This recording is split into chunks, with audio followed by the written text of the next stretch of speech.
Okay, welcome to another video on the channel. In today's video, I'm going to be showing you just how easy it is to make upwards of 400 horsepower on the 35 range of the BMWs.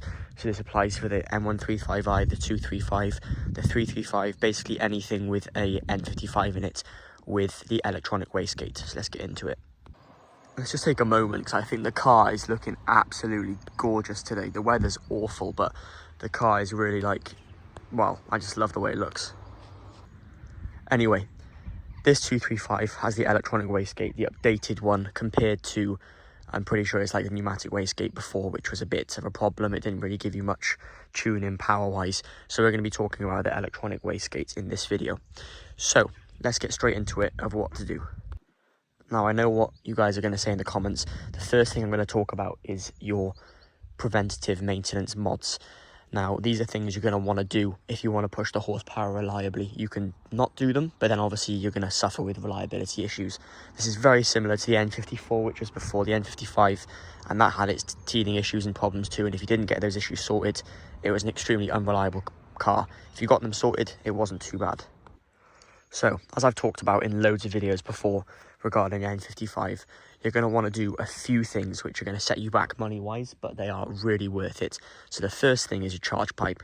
These will literally explode or damage themselves on a completely stock car, especially if you're tuning it with more boost. It's definitely going to break itself. So get that done.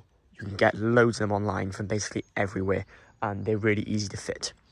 The second thing you're going to want to do is run some cooler running spark plugs. Now, the OEM ones are okay, but if you want to push higher horsepower, some uprated NGK ones are absolutely perfect. That's what I'm running in this car.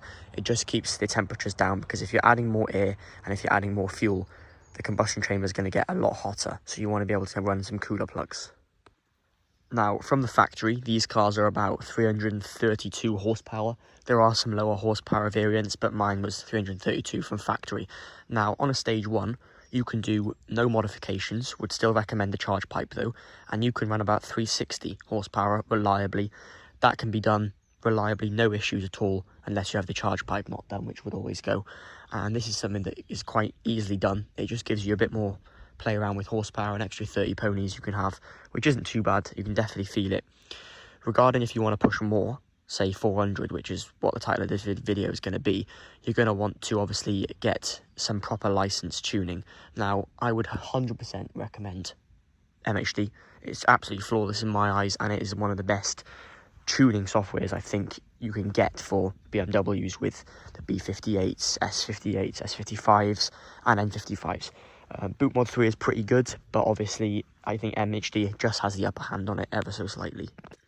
So let's take a look inside the engine bay, and we can have a little extra look about what other things that can be done. So let's pop this open. And yes, everyone asks about the mini mats. They're from my JCW and they fit perfectly, which is really strange. Anyway, if we have a look inside the engine bay, if you're going to want to push 400 horsepower, you're going to have to get yourself a sports cat. Now, there's two options you can get, a sports cat or a D cat.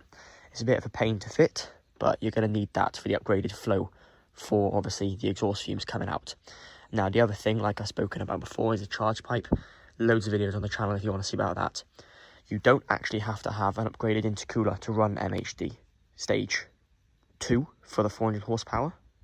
Now, if we take a look in here, you can see my upgraded 5-inch intercooler. Now, you don't actually have to run this to run MHD stage 2. You do have to have it to upgrade to MHD stage 2 plus, which is going to be above the 400 mark.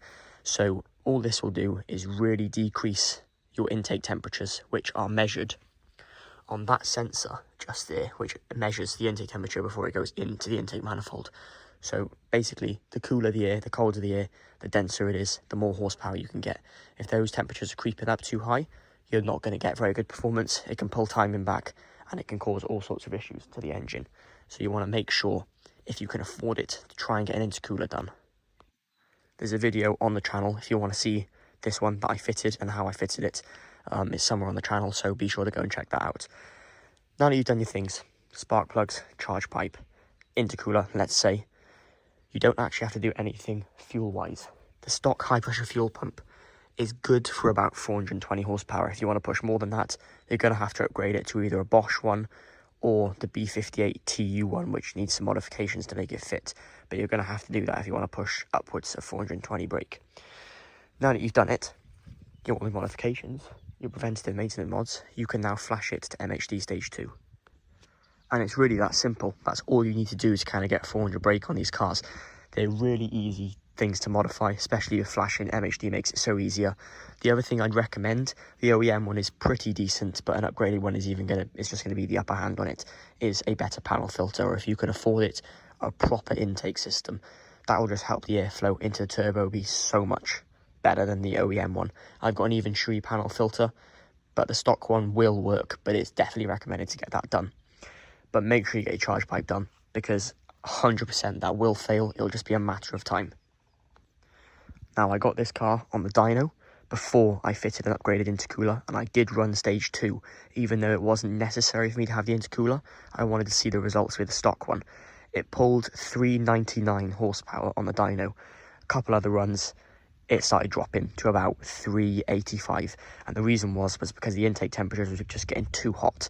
So the intercooler is really recommended if you want to run that reliably and have a, more linear kind of 400 brake all of the time, instead of it dropping when your intake temperatures get too high. Now, obviously, when I ran that dyno day, it was in the middle of summer. The room was hot. The fan that was giving the airflow was good, but obviously it's nowhere near as good as it is now on a cold winter's day with really cold air. I think it's 5 degrees out today. So obviously that's going to help massively with the intake temperatures, and the intercooler is now staying at around 12 degrees Celsius, which is way cooler than what it used to be. Unfortunately, the car is absolutely stinking today. The roads just never dry in the UK. It's really annoying. But that is basically it, guys, of how to obtain 400 brake on these cars. It's really easy to do, and there's only a few things you have to do to get them to be that kind of power.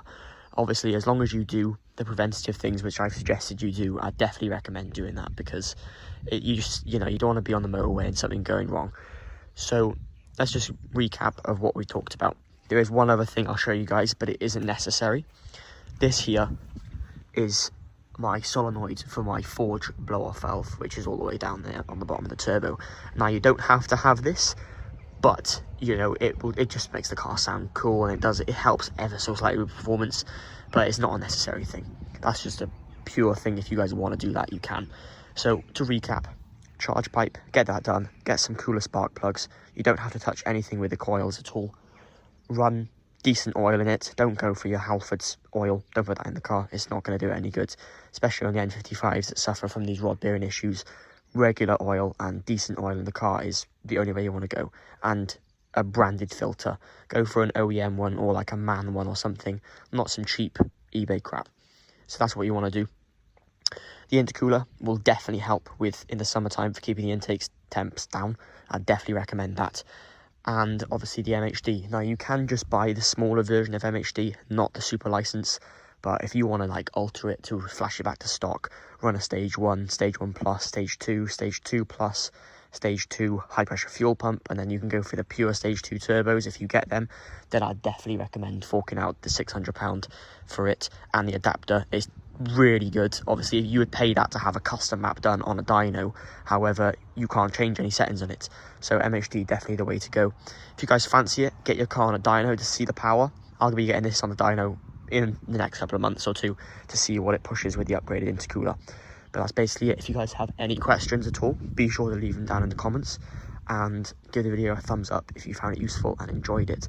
And apart from that, I really appreciate you guys watching the video, and I'll catch you guys in the next one.